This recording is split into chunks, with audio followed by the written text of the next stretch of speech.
In this video, I'll be sharing with you some of my thoughts and feelings before, during, and after my 100-kilometer continuous ultramarathon challenge.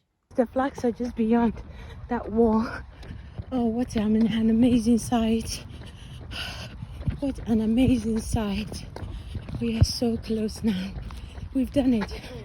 100 kilometers.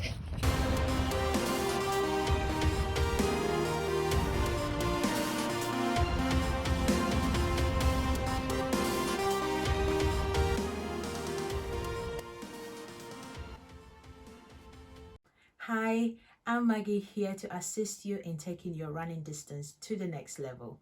Over the years, my running distances have transitioned from running sprint distances such as 100, 200 and 400 meters through cross-country ones such as 5Ks and the 10Ks. And then now I am running 50Ks and 100Ks ultramarathon challenges. What? Anyway, if you are interested in this kind of thing, then be sure to subscribe so that whenever I release the next video, you'll be able to see and interact with it. The links to things I will talk about in this video will be in the description box below, so make sure you check it before you exit. If you are ready, let's just get straight into it. I'll be talking about some of the emotional and physical feelings I had throughout the race. A day before the run, I started feeling nervous. I began thinking, why have I taken on this massive goal? 100 kilometers. That is so long and so far. Until 2019, the furthest I had gone was 9 miles or 14.5 kilometers. So why all of a sudden, 2021, I'm running 100 kilometers? That made me very nervous.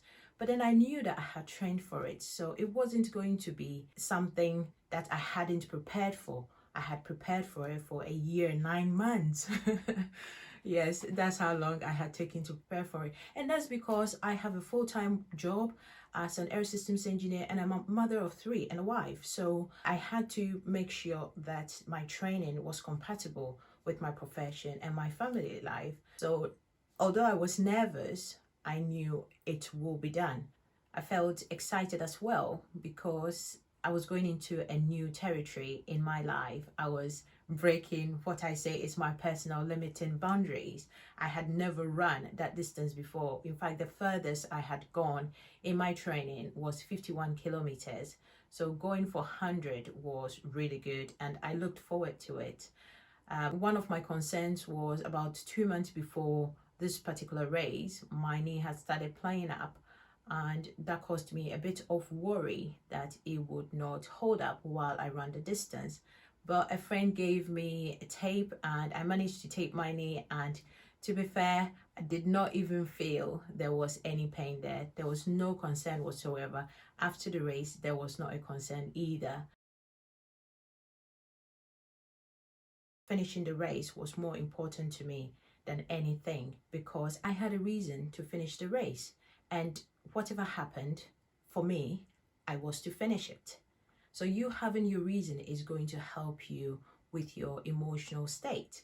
Whether you feel nervous or you start to get tired in the race, that reason or your why is what is going to take you. For me, it was to give me the opportunity to break into a different distance physically that I've never gone through it. Early on in my career, I have challenged myself cognitively, and this year it was the time to challenge myself physically. So finishing the race was one of the most important things to me. So I had my why defined, and that was the reason I was going to finish the race. That made all other emotions irrelevant because no matter how I felt, again, finishing was the most important thing. And I set myself a time. 16 hours was the time I was hoping to start and end the race, irrespective of how many stops I had in between. I managed to finish it in 16.5 hours, and I'll tell you exactly why it took me another half hour, or 34 minutes rather, later to finish the run. The night before, when I got to London, I took the opportunity to register because the race staff had put on registration for 4 hours before the race. So registered, got my tracking event pass, and got myself in a hotel. Whilst in the hotel, made sure I was fully hydrated because I needed my muscles to be hydrated for that distance, and I also made sure I had enough food. I would normally eat a plain margarita pizza the night before big races, and that will ensure that I have enough carbohydrates and fuel in my body for the morning. And in the morning, I would normally eat a pot of oats and a banana. That would take me a fair distance before I need some food. So that's the sort of thing I did. And knowing that I had a routine made me very confident in starting the race. When I got to the race line, some of the feelings I had was again excitement, and to see other people with the same mindset, they're ready, looking as if they want to do it, and starting to cheer with nervous smiles was amazing. I joined in, and eventually the 10-second countdown clock started. So it was like 10, 9, 8, 7, 6, 5, 4, 3, 2, 1. It did not go like that, but I cannot keep on going on about it. So we started the run, and everybody was thinking, "Wait, let's go. Let's go. Good luck, everybody."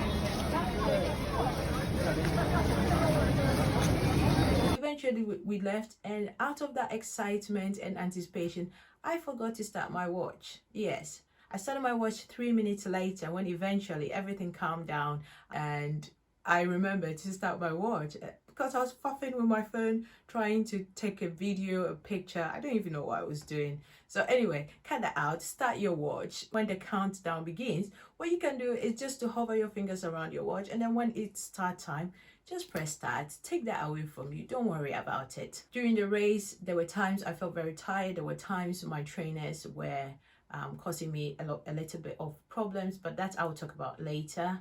And then throughout the race, had the opportunity to meet people, so formed acquaintances, spoke to people about different things. How are you feeling? Those kind of things, just to break the day up, and to prevent the loneliness that most ultramarathon runners feel. And I experienced it. It was very lonely at times. You on your own, especially for the solo races, on your own, with your own thoughts, and just running that distance. And when you know you have about 60 kilometers ahead of you on your own, it could be daunting. So I'll show you ways and means that you can combat against that sort of feeling later on in this video. Towards the end, in the evening, it was all dark and very quiet. This is how dark it is without the light. It's pretty dark, and this is with the light, so torch is essential. Just you running through the fields. That could be scary, but the most important thing is I had courage. You have to gather courage through that period to run alone in the dark and feel safe. Yeah, it's a weird feeling. You need to feel safe. Just trust that it is okay. It is a very safe environment.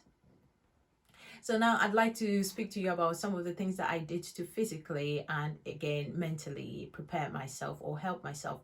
The first was my kit preparation.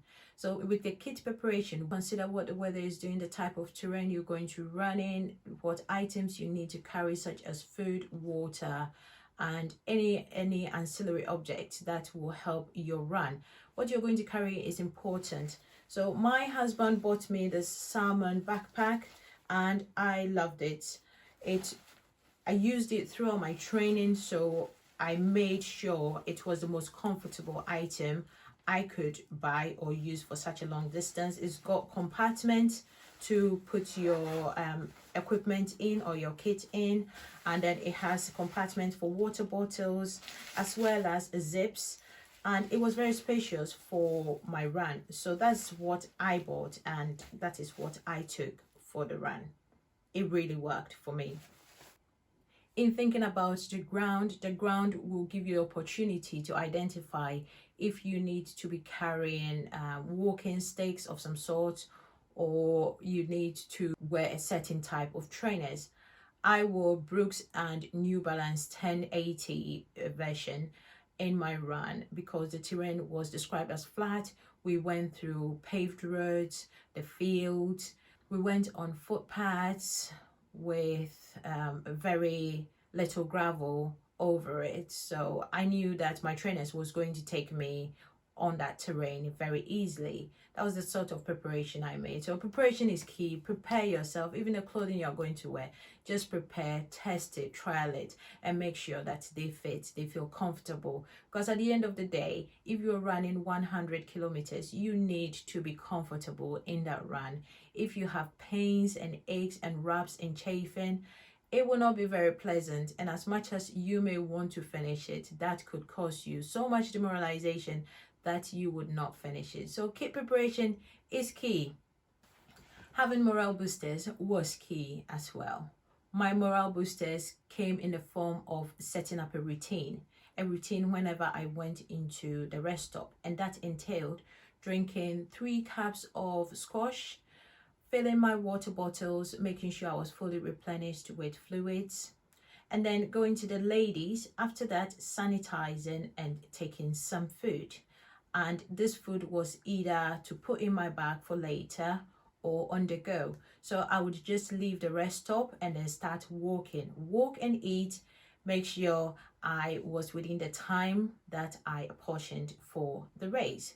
So that was my routine into the rest stops and out of the rest stops. The next morale booster was to stop boredom. The type of thing I used was I downloaded an Audible book. So using my AirPods, I listened to my books, and occasionally I listened to music, and sometimes I just took it out and enjoy the scenic routes that we had been placed on for the competition or for the race. So those were the sort of things I did to encourage myself. Also, I had the opportunity to chat with people, especially when I saw that somebody was a runner and they were walking, and not power walking, just walking slowly, either because they are tired or they can't be bothered to go fast. I would stop and walk with them. So I did that on about 3 occasions. The first one, met Amanda. She was very nice. She had pulled her calf. So obviously she was trying to nurse it till she got to the rest stop where the medics will have a look at it for her. Her partner had left. It was really nice to stop and chat with her for a few minutes. Another person was Jenny. I met her about the 73rd kilometer point, and yes, it was a bit demoralizing to see the pace that she was walking. Stopped and chatted to her, and she had hit the wall. She had come out from the other side of the wall, as she would put it, and just trying to make paces. So just walking with her, catching my breath and trying to encourage her was really good. So those are the things that you can use to boost your own morale and boost somebody else's morale. And you know what? Somebody else will do it for you, because the number of times people actually stop to ask me, how are you doing, Margaret? Is everything okay? Well, they knew my name because my name is on the back of my my race number. So they would say your name and ask, how are you doing? Is everything okay? And they would have probably a couple of minutes chit chat with you and move on, and that was really nice. So those are the things that you can do to boost your morale and boost somebody else's morale. I would also use jelly babies. I had packs of jelly babies apportioned in my bag, and during certain distances when I felt I just needed pick-me-ups, I would have a jelly baby or sometimes Skittles, and I had a lollipop even to encourage myself. Another thing I was very happy about was having prepared and trained with the type of watch or tracker I was going to use. So I settled on this particular Fitbit, and that was the reason why I put extra 34 minutes on my run, because when we got to the halfway point at 50k, I realized from 100% battery I started with, I was on 29%. So I had to factor in the charging time. I put my watch on straight away when I got to the rest stop, before I would even take off my trainers or start eating, so that it would start to charge. And I had to wait another 20 to half an hour to get it charged enough, because I figured out that if I didn't get sufficient charge, it will not take me to the end of the race, and getting my moving time at that point was very important to me. So I had brought earlier Anchor battery pack. It was very good. I used it to charge my watch. I used it to charge my phone as well, and had opportunity for charging my torch, but I didn't need to. Don't forget your cables, because your cables are very important. If you have a battery charger without cables, there is no use whatsoever. So I was very thankful I had my cables with me. When I went for the race registration, I got this card, and as you can see, this card is got a layer here, which is a chip detector. So they say it's your timing chip, do not remove. So do not remove it. Whenever we got to any rest stop, they would scan it and it would record our time, so that if people were tracking you, they would just log on to the app or to the website and they will see where you are by your name or your number. So that is very important. Keep it with you. One time I dropped it. I was very happy. Somebody told me, so I went back for it. Otherwise, I don't know what would have happened. I'll have to get there and then tell them, this is my name, this is my number, verify it, and then check me in. Yeah, that would be more time wasting. So keep that tracking card. It's very important. And then of course you can use your phone or an app on your phone to track you. So if that's how you'd like to take it, or if you don't have a watch, don't worry about it. You don't need to have a watch to track it. Race staff will track it for you, and you can track it using your phone as well. The next thing I'd like to talk about is the nutrition and hydration. Nutrition and hydration is absolutely key, because that is what fuels your body. For me, I took a stock of food and morale boosters, as I've mentioned before, in my pack. But at every rest stop, there is ample food. Honestly, if you are a foodie, you'll be in food heaven, because there were so many selection that you wouldn't even want to eat. You were too tired to eat it. But I took with me this isotonic energy gel, and yeah, it's not my thing. Never trained with it. Decided to take it just in case I needed it. I took one, didn't like the taste, so I don't think I'll ever use it in any of my runs. I've never used it anyway. Nothing lost over there. Water was very important. So in my pack, I can insert water in there. I've got 2 of these. So filling it every time, I ensured I had water. That gave me the confidence that I was not going to get dehydrated. And how I drink water when I run is every kilometer, if my watch gives me the signal, I have a sip. Or if I think that I have gone a kilometer or seen the sign, I have a little sip. That makes sure that I am always topped up. So I don't wait for 10 kilometers and then I have a big drink. I take sips throughout the run to make sure I am fully hydrated. I had 2 main meals. The halfway meal was spaghetti bolognese, some salad, and a bread roll with a kind of Sprite. And the second main meal was at the 78-kilometer point, when I had pizza. That filled me up, gave me lots of energy, and I think I even ran faster then after the pizza. Yeah, I'm forming a picture here. I like pizza. Now we talk about clothing. Clothing was very important to me. My thoughts about the clothing is that I was very happy with the choice I made.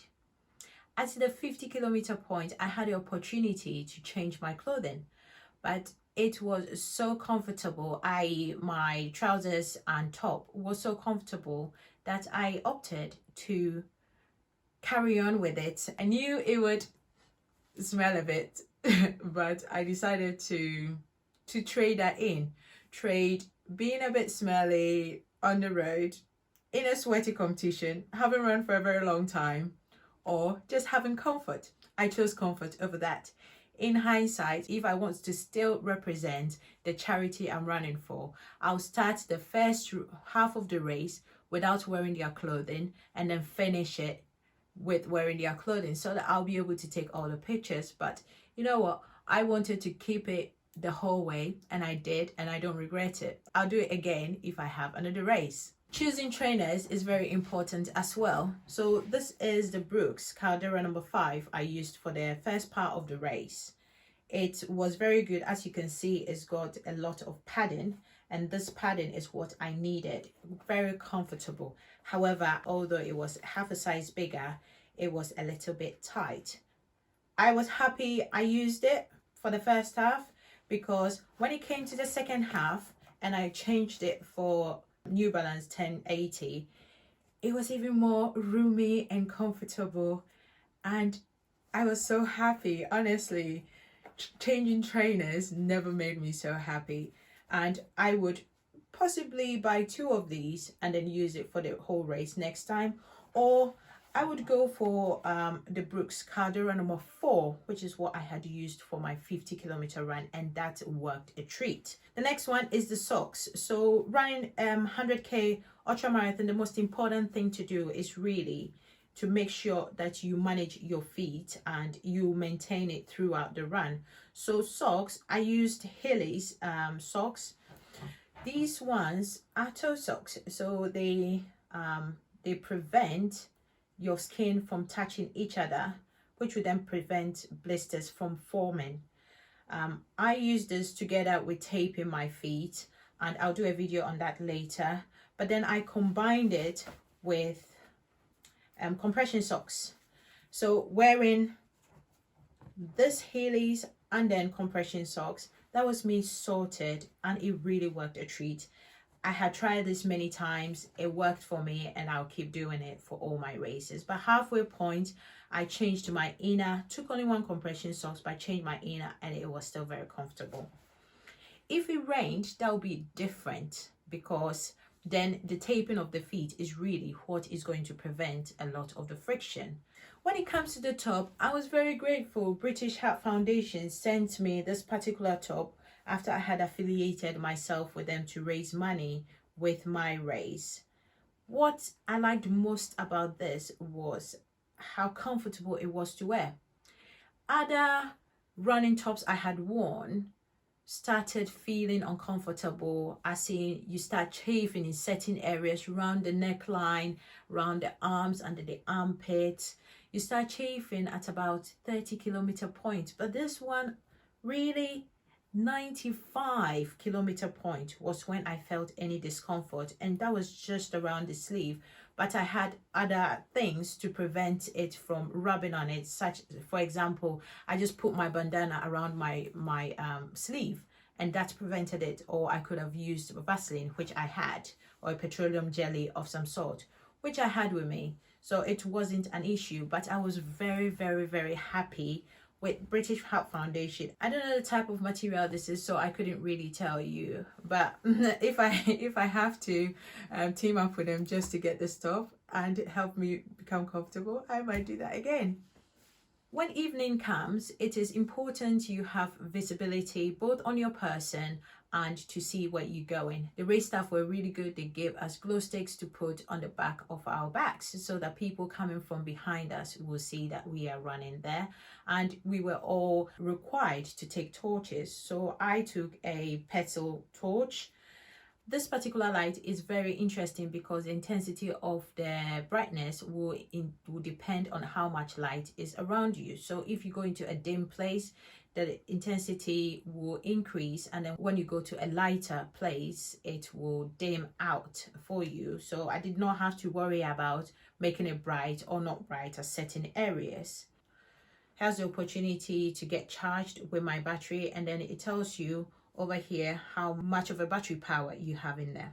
At the back, I decided to try something different so that if the race staff did not give us any glow sticks, then I would be visible from the back. So although I had glow stick, I put this on as well. So it's just a little press sort of lighting kit that I had, and I would wear the torch.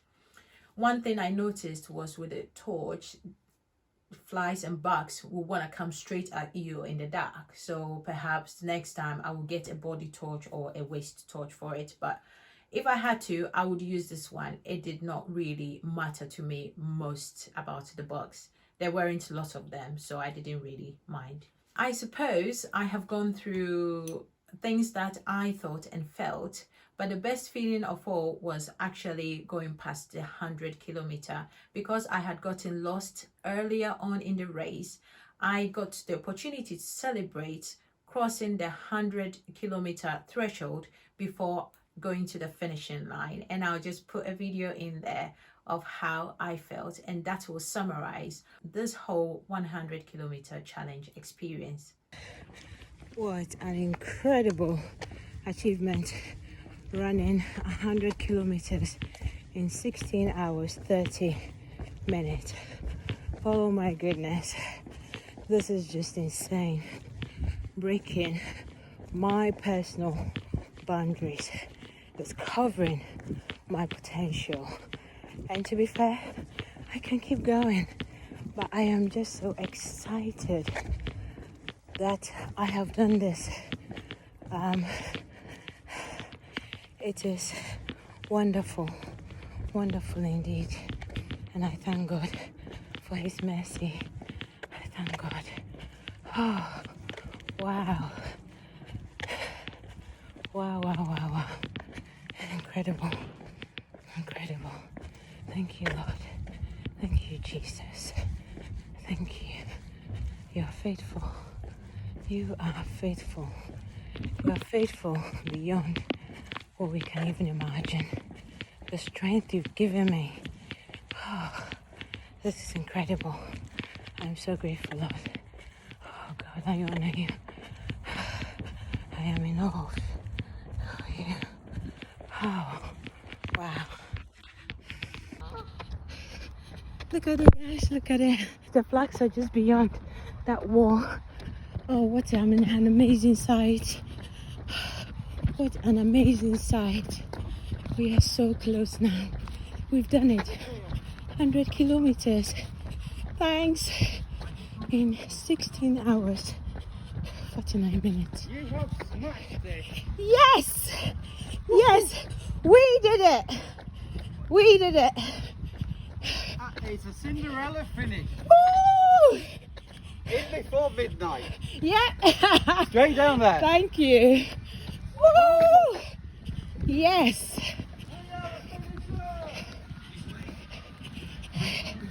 Hello! Hello! Oh, yes! 100 kilometers. That is the time before midnight. This is incredible. People, this is incredible. Yeah! Away from the finish. Let's look at this. Sprinting across the line. Thank Brilliant. Let me get you Is it Marguerite? Margaret. Margaret. Well done, Margaret. Thank you. I've been trying to remember people's names. Brilliant. Very well done. Thank you. Margaret, well done. The icing on the top is getting this medal. So this medal has on the Thames Park Challenge 100 kilometer. It's a finisher's medal I got. I was very happy with it. I got a t-shirt. Obviously, been there, done it, got a t-shirt, and I'm going to put it in a box so that I would look for the next t-shirt. I hope you've enjoyed this. If you think you found value in this, leave a like in the like button and comment if you'd like to.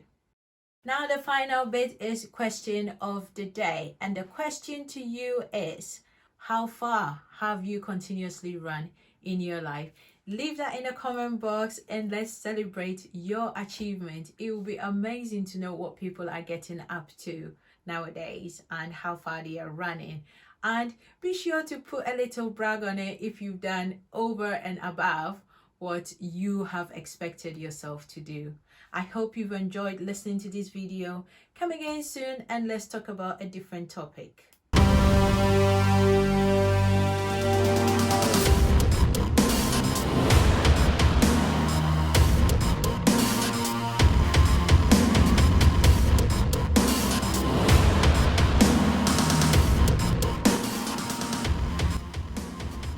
Check out my video about how to tape your feet for an ultramarathon challenge. See you soon. Bye.